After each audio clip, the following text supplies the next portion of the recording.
Welcome back. The restoration of St. Jago's Arch and the Church of Nuestra Señora del Rosario was inaugurated Wednesday evening after months of restoration work. The site was restored by the Gibraltar Museum in consultation with the Gibraltar Heritage Trust. For many years, it was believed that the large doorway opposite the Incers Hall had been brought there from a nearby site. However, 3 months of conservation and restoration work carried out by the Gibraltar Museum confirmed that it was, in fact, in its original location and dates back to the late 16th and early 17th centuries. Well, we've been working on, first of all, Southport, the wall by Southport, and that started off because trees were causing damage and there was danger.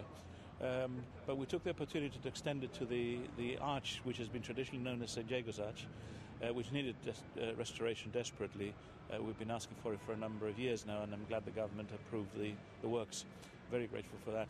And what we found was we actually found original elements, even the floor, that had been covered by the pavement. And in working through it and looking at some of the old plans, we realized that we had a hunch, and it's been confirmed by the work, that this idea that the gate had been brought from somewhere else, the archway, was false. The archway is in its proper position, and it marks the place of an old church, the Church of Nuestra Señora del Rosario. And it's fantastic, to actually find the whole thing in situ. When we removed a lot of the cement that was on the wall beside, we actually found that there were even parts of the original wall of the church beside the archway itself. And the work's been done by our in-house conservator and his team, and I think the job that's been done is great. We've followed conservation principles. We try and use the proper materials. We try and restore it so that it looks like it did originally, but showing a slight difference so that we know what's restored and what's original. And I'm really very happy with the product. And from a historical point of view, just how significant is this find? Well, I mean, I think it's more heritage than the history. I mean, we knew the historical aspect of it, but I think it shows what we can do with our heritage. With a little effort, small-scale project. They don't all have to be large, multi-million-pound projects that we run ourselves with it sometimes. And I think that small-scale work like this over a period of a few months, look at what we've done. We're now beginning to look at Charles V Wall, Southport, the arches of Southport gates, and I think that it shows what can be done with a little bit of care and doing it small scale at a time. And what I think is that showing this part of Gibraltar that's so visited by people, tourists and locals, it shows what we can do by exposing these wonderful walls that have a lot of history in them. As you said, the walls are really the only remnants left of the church, but what else do we know about it exactly? Do we know anything else? No, there were a lot of churches in the Spanish period, some of which were then modified and changed for various reasons. We know that the building now was made in British time, the St. Jago's, the stone block, and of course St. Jago's from Santiago, which was what we call the flat bastion today. That was the Bastion de Santiago. And this one here, the South Bastion, was the Bastion de Nuestra Señora del Rosario, which was the name of the church.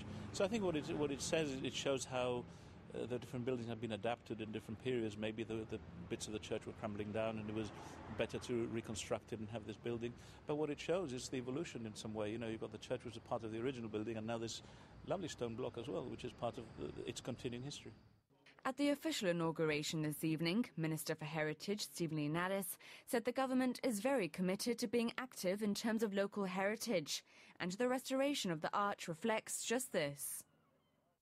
Some 60 people prayed in silence for a resolution to the ongoing frontier queues for half an hour in a candlelit vigil at the airport car park on Wednesday. The event was organised by Christian churches on the Rock to coincide with Christian Unity Week. Every year, at this time of year, the Christian churches get together and organise a unity event to coincide with Christian Unity Week. And at a recent clergy meeting, it was decided this year that an event be organised to reference the recent border issues. So, that idea manifested into this, a candlelit vigil outside the airport facing the frontier. The site of numerous queues last year that lasted for hours in the scorching heat of summer and in the cold and sometimes wet evenings in the autumn and winter months, where cars and pedestrians were made to wait for hours trying to get into Spain. It was and continues to be an issue that affects many on the Rock, not just those visiting Gibraltar and Spanish workers trying to get home. So how did people react to the idea of a candlelit vigil to do with the frontier queues? It's very difficult for me to gauge. I cannot gauge in my congregation. There's been a fair number here. Some people didn't feel it was something that they would want to do. Well, that's fair enough. It's a free country. At the end of the day, you can never please everybody, and you can't force people to do something. We put the idea out there, we organised it, and we trusted that the people who should be here would be here, and I'm sure the people who should have been here were here. And so how happy are you about the turnout here this evening then? Yeah, I'm fairly happy with it. I mean, we haven't advertised it, we haven't put out any press releases, we just announced it in the churches 3 days before. Some people will have had plans already for the day. It's not particularly pleasant being out here, and it's pretty cold, and you know, there's the whole issue of parking, and I can understand why some people wouldn't want to come out 8 o'clock on a Wednesday night to stand at the border, but I'm grateful for those that did.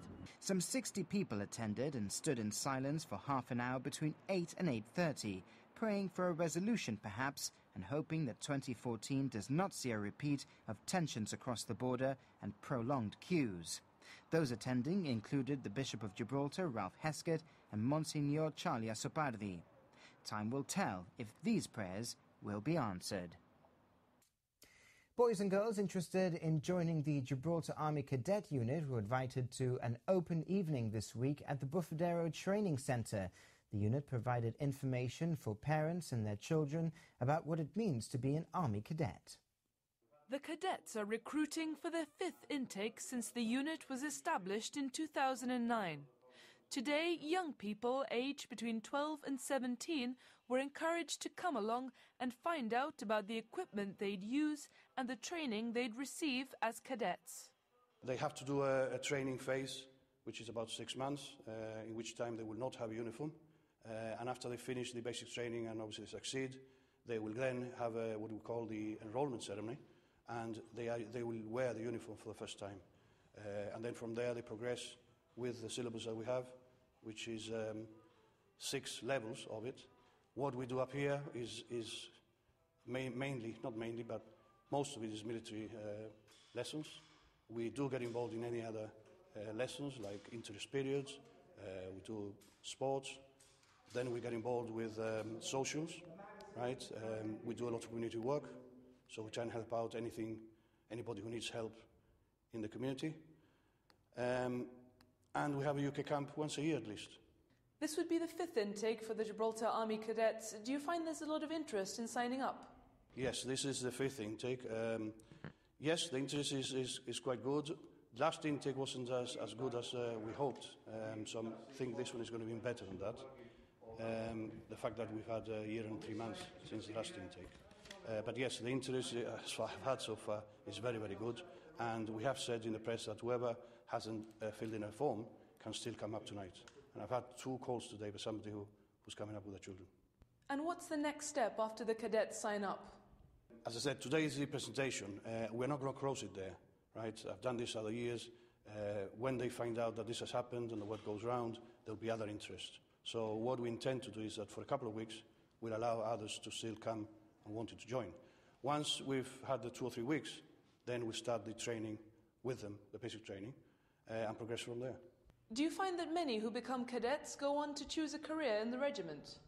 I think it's natural that they've done so much work to do with, army, that they eventually seek to carry it on as a career. Up to now, we've had double figures going into the regiment. We've got at the moment 3 doing their training in UK. Over 300 people have been part of the cadet unit since it was formed, learning skills from camouflage and radio operation to rifle practice.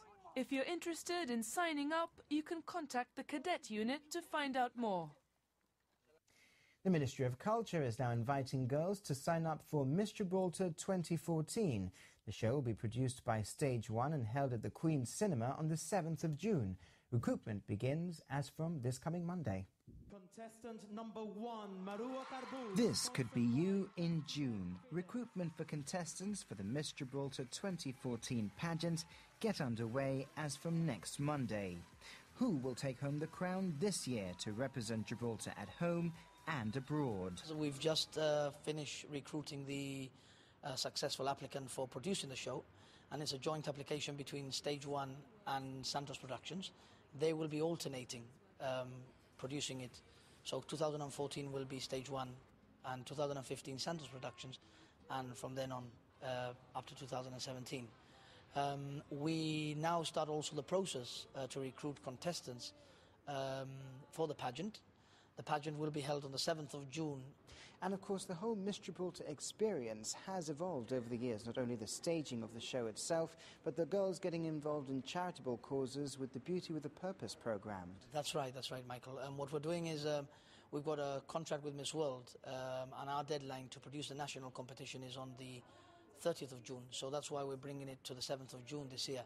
But of course Beauty with a Purpose is very important, so we've tried to start the recruitment earlier this year, so that we have several more weeks, not only to prepare the girls in rehearsals and the different functions that they will need to attend, but also as Beauty with a Purpose, and they can raise awareness through their charities and raise funds as well with the producer of the show.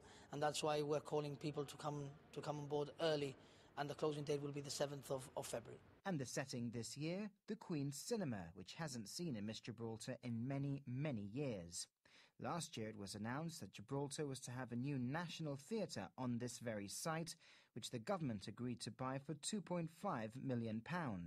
So, will this be a fond farewell performance in a venue that has housed numerous Miss Gibraltars in the past before its transition into a national theatre? Well, only time will tell. But for now, the Ministry of Culture wants to hear from you if you're aged between 17 and 24, in what will no doubt be, once again, an interesting and exciting experience with a few cash incentives thrown in. The first 10 young ladies to register will get an allowance of £400 each, and then apart from that, we've also got the winning monetary prizes. There's a £3,500 clothing allowance for Miss Gibraltar, plus a £2,000 cash prize, the opportunity to represent Gibraltar as Miss World. The first princess, will get a £1,500 cash prize to include a clothing allowance as well, and participating at the Miss International pageant. And then the person who ends up second princess will also receive £1,000 between a clothing allowance and a monetary prize. So again, there's also a great incentive there for the young ladies who are thinking about taking part.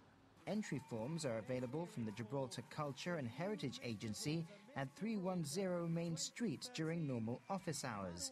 The Ministry of Culture can also be contacted on 200 67236 or via email at culture.info@culture.gov.gi. Who knows? Miss Gibraltar 2014 could be you.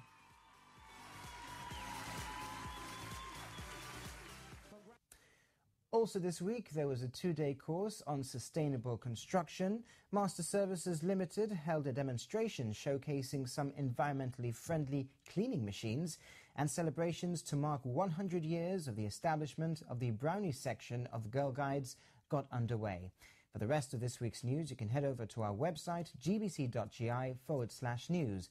Don't forget to, of course, tune in to Radio Gibraltar and GBC Television throughout the week for the very latest local news. And you can also follow us on Twitter and like us on Facebook. Thank you very much for watching. From the team, good night.